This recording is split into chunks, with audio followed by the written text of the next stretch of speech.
برادران ملت اسلامی، السلام علیکم ورحمۃ اللہ وبرکاتہ۔ الحمد للہ وکفا وسلام علی حبیبہ المصطفیٰ، اما بعد فاعوذ باللہ من الشیطان الرجیم، بسم اللہ الرحمن الرحیم۔ ثم لتسألن یومئذ عن النعیم، صدق اللہ مولانا العظیم۔ بارگاہ رسالت معاذ صلی اللہ تعالی علیہ وسلم میں درود پاک کا ہدیہ پیش کریں۔ اللہم صلی علی سیدنا و مولانا محمد معدن الجود والکرم وآلہ واصحابہ الکرام وابنہ الکریم وبارک وسلم صلاۃ دائمۃ سرمدا ابدا۔ قرآن عظیم میں اللہ رب العزت ارشاد فرماتا ہے، پھر تم سے ہر نعمت کے بارے میں ضرور پوچھا جائے گا۔ جو نعمتیں اللہ رب العزت نے تمہیں عطا فرمائی ہیں، ان سب کے بارے میں قیامت کے دن پھر سوال کیا جائے گا۔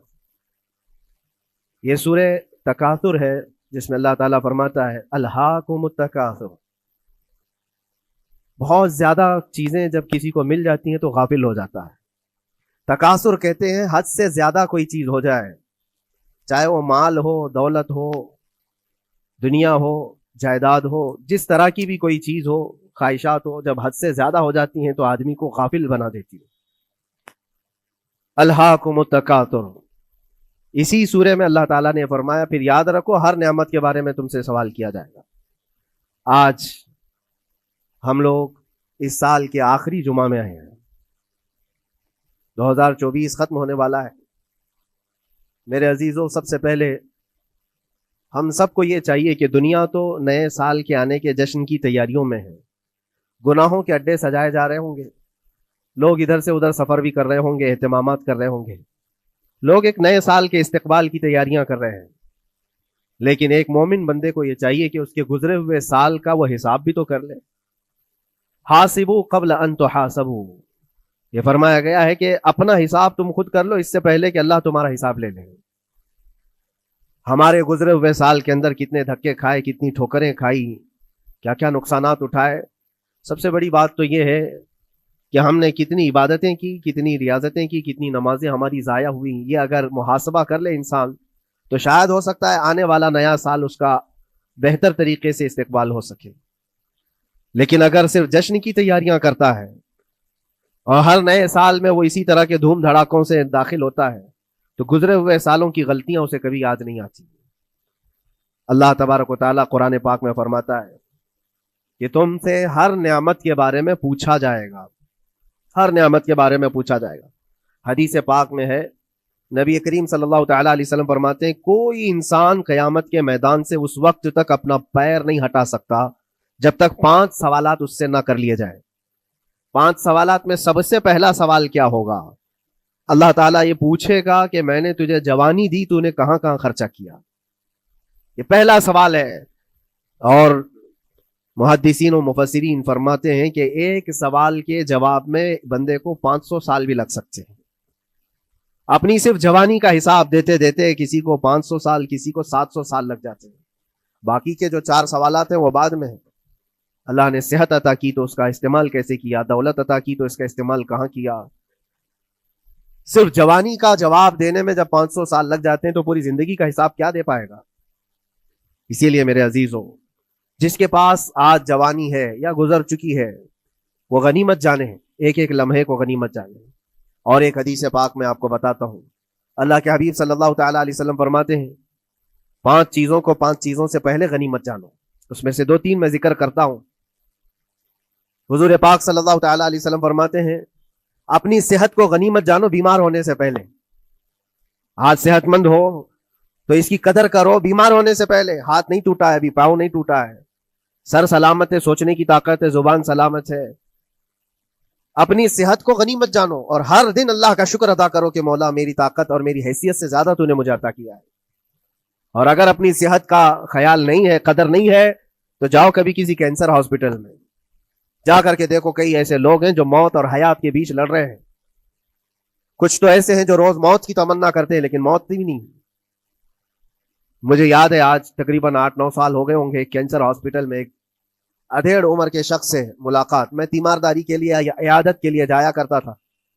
اس شخص نے بستر پر لیٹے لیٹے کہا اس کے گردن میں ایک ایسی عجیب قسم کی کینسر کی پھنسی تھی جس سے ہمیشہ خون اور پیپ رستا رہتا ہے۔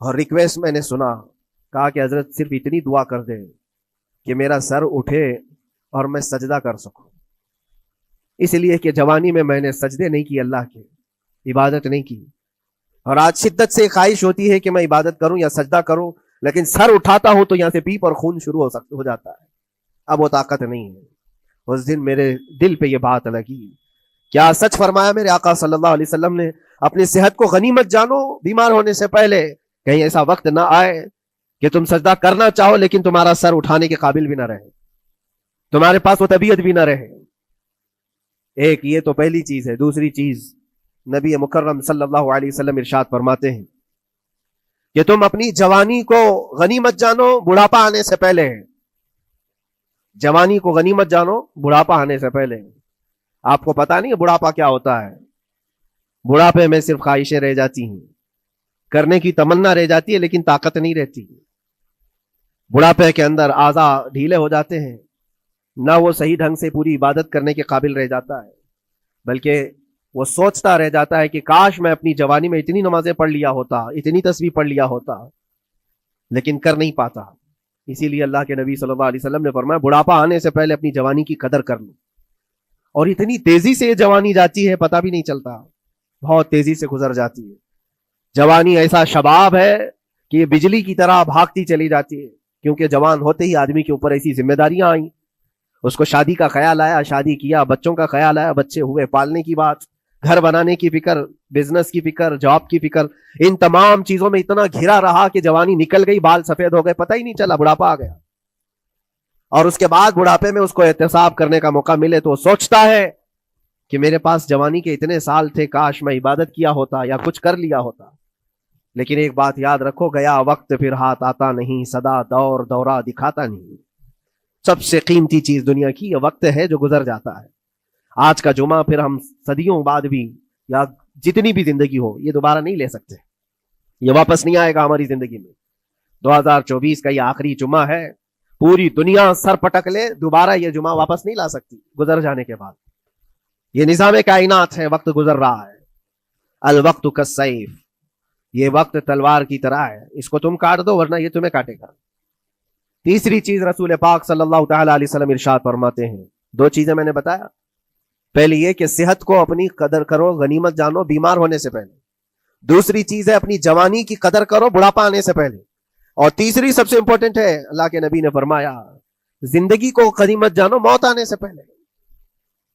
پہلے والی دو چیزوں میں تو تمہارے پاس موقع تو ہے, صحت چلی گئی, بیمار ہے, لیکن بیماری میں بھی توبہ کر رہا ہے, اللہ اللہ کر رہا ہے, چلو ٹھیک ہے. جوانی چلی گئی لیکن بڑھاپا ہے, بڑھاپا میں تو اللہ اللہ کر رہا ہے, عبادت کر رہا ہے, یہ دونوں میں تو موقع ہے. لیکن زندگی ختم ہو گئی, موت آ گئی, تب پھر کیا ہے؟ موت کے بعد پھر کوئی عمل نہیں ہے, موت کے بعد کوئی عمل نہیں ہے. حضرت سفیان ثوری رضی اللہ تعالیٰ عنہ کی وہ بات مجھے یاد آتی ہے. ایک جنازہ جا رہا تھا اور اس جنازے کے پیچھے ایک 8 سال کی بچی روتی ہوئی جا رہی تھی, اس کے باپ کا جنازہ تھا. بہت رو رہی تھی, بہت گڑ گڑا رہی تھی. کیا جملہ کہہ رہی تھی؟ کہتی تھی کہ ہمارے گھر پر, ہم پر جو آج مصیبت آئی ہے اس سے بڑی مصیبت کبھی آئی نہیں, بہت بڑا صدمہ ہے, بہت بڑی مصیبت ہے. تو حضرت سفیان ثوری نے اس بچی سے کہا, بیٹا تمہارے اوپر جو مصیبت آئی, تمہارے گھر پر جو آئی, وہ کل کو ٹھیک ہو جائے گی, تم پھر معمول پر آ جاؤ گے. بلکہ بات یہ ہے تمہارے باپ پر جو آئی ہے وہ سب سے بڑی ہے, وہ موت ہے, وہ سب سے بڑی ہے, کیونکہ وہ پلٹ کر کے آنے والا نہیں ہے. جنازے کو دفن کر دیا گیا. دوسرے دن قبرستان میں حضرت سفیان ثوری کہتے ہیں اسی قبر کے پاس میں اس بچی کو روتے ہوئے دیکھا.